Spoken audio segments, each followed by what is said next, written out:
So, the live stream is on.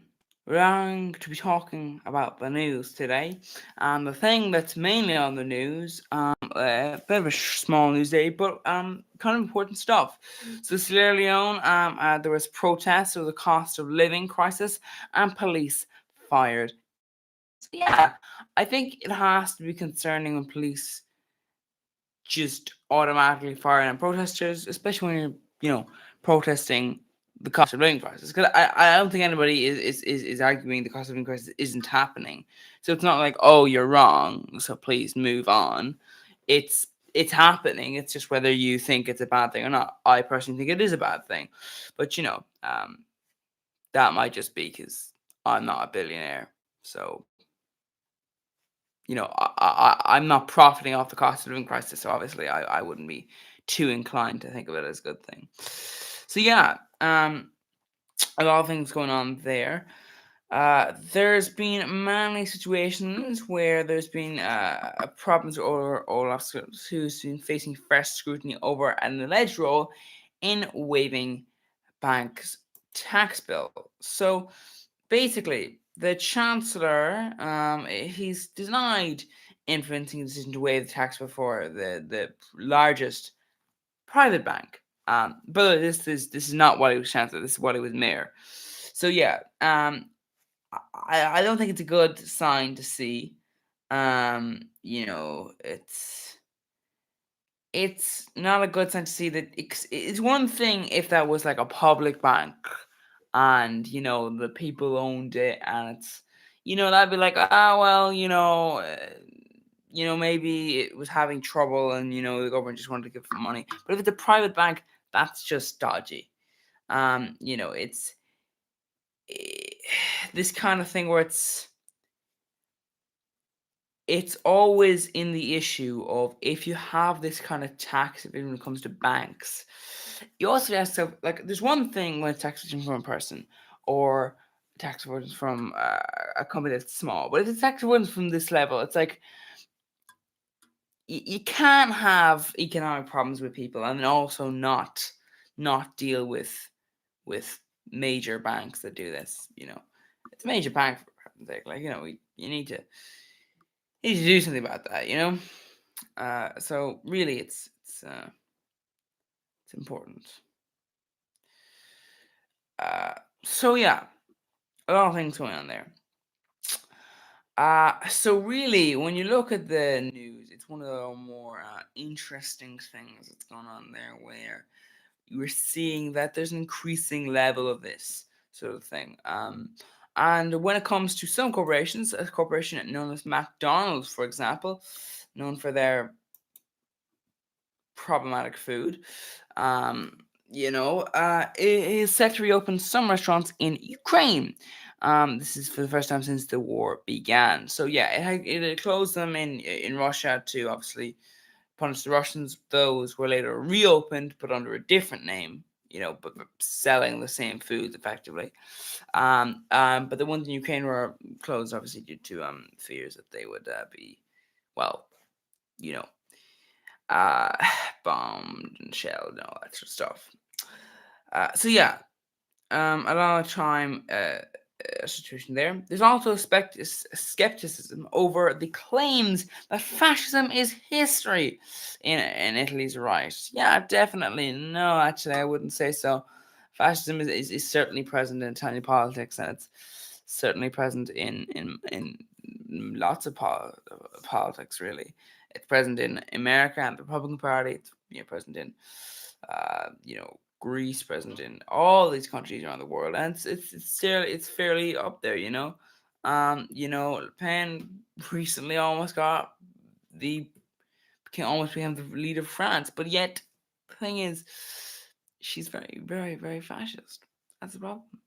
So yeah, sort of things there. It's definitely not in their history. And when it comes to the poll workers, the House has said that there are election lies will pose physical threat to U.S. poll workers. So basically, there have been threats against election officials, And this kind of issue of misinformation continues to sort of threaten America's sham democracy. I wouldn't think America really is a democracy, because you'd have to choose between two candidates who are both unsavory, in which case it's not like those are the only candidates. You could choose different candidates, except you can't, because apparently the only candidates you can choose are related to parties. I personally think there should be more independent candidates in the US. I also think that there should be more parties in the US. In my country, for example, there are many parties that do share government. Now, are they the majority? No, they're not. The problem is ultimately people's idea behind this sort of thing was like, oh, I voted this way forever, so I'm going to vote this way for all the time. It's like, well, what happens if, you vote for a party and then they change significantly in their policies? You just leave it like that? I mean, I wouldn't. I wouldn't trust them. And why would you? If you each year, if you, the whole point, the whole issue behind this is that your vote becomes not a method of democracy. It becomes a reward of how you reward people who are faithful to you. If they don't do as they ask, you don't vote for them. But if you don't do that, then they're just gonna go, okay, I'm just gonna do whatever I like then. That's not democracy. That's just, you know, it's sham democracy. You're just calling it voting, but you're not actually doing anything. Anyway, in other news, so the DOJ in the US is also moving for the Trump Mar-a-Lago search warrant to be unsealed.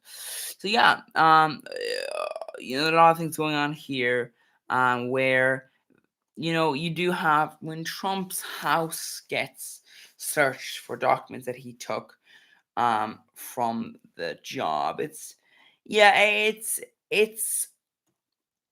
I guess the problem ultimately is that, thinking, oh,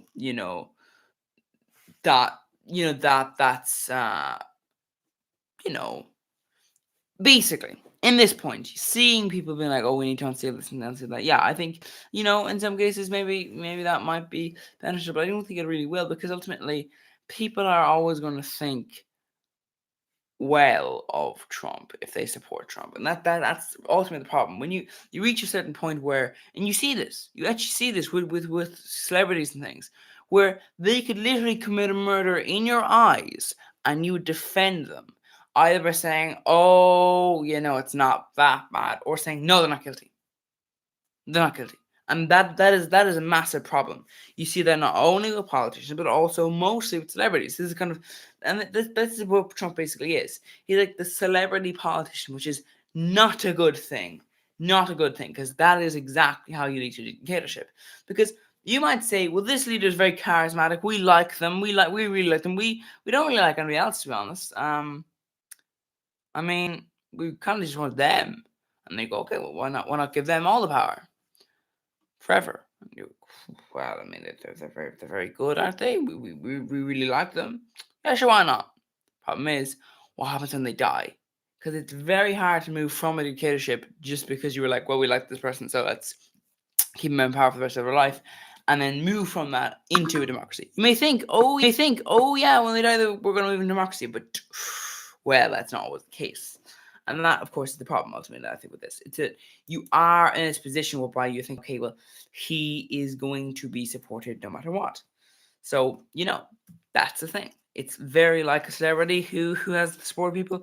And that is why, ultimately, sometimes you see this where, the celebrity will say, oh, I'm being cancelled and all this stuff. And you're like, you're being cancelled? Like, 'cause it seems like you could have got quite a lot of fans.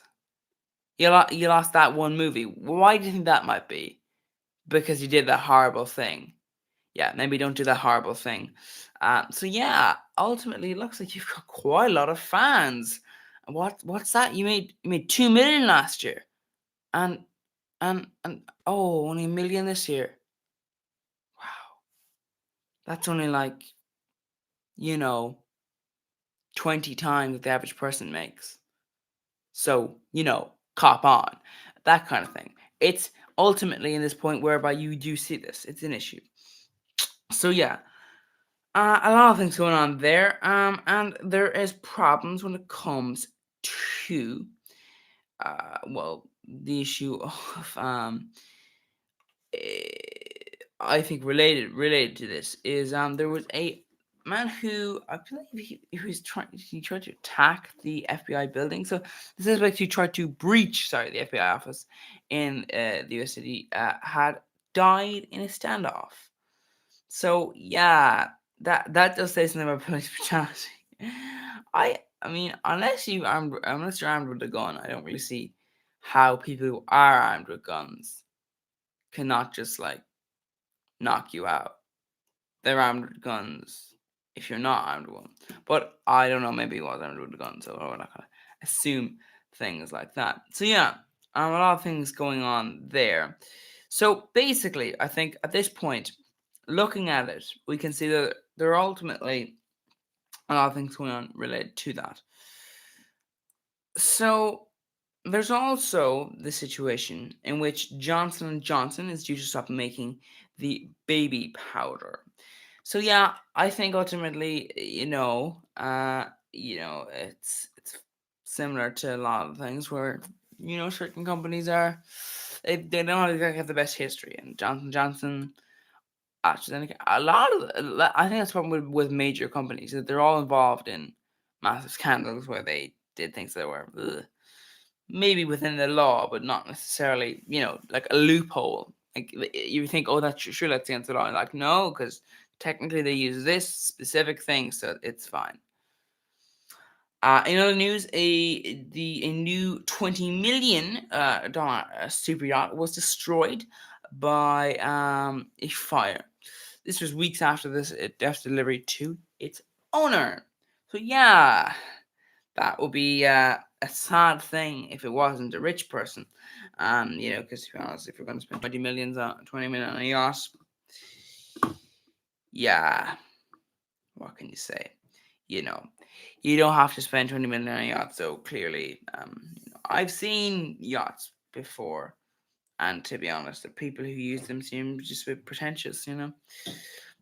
It's just seeing yachts in places, and you just see people on them, and you think, yeah, I don't really like you. So yeah, that's the thing. And in other news, well, it appears that a lost humanity piece that was sprayed in Palestine had reappeared in the Tel Aviv gallery. Yeah, so thing. And now there's a problem when it comes to the Kenyan elections. The Kenyan Election Commission says the vote count is moving too slowly. I wouldn't say it's a good idea to rush vote counting a little too fast, because that will cause issues, and when you're not careful, that will lead to, well, problems. So yeah, a lot of problems there. And in other news, a Mexico prison cartel has had a clash, and this spilled onto the streets. And this leaves 11 people dead. So yeah, problems there. And that is really kind of it. Russia has also rejected UN calls for a demilitarized zone around a Ukrainian nuclear plant. So yeah. Now, the thing is, right, looking at the news, you think, okay, so there are problems when it comes to the world, and it looks like those problems are at no time soon being sorted out. So really the question would be, well, what do we do?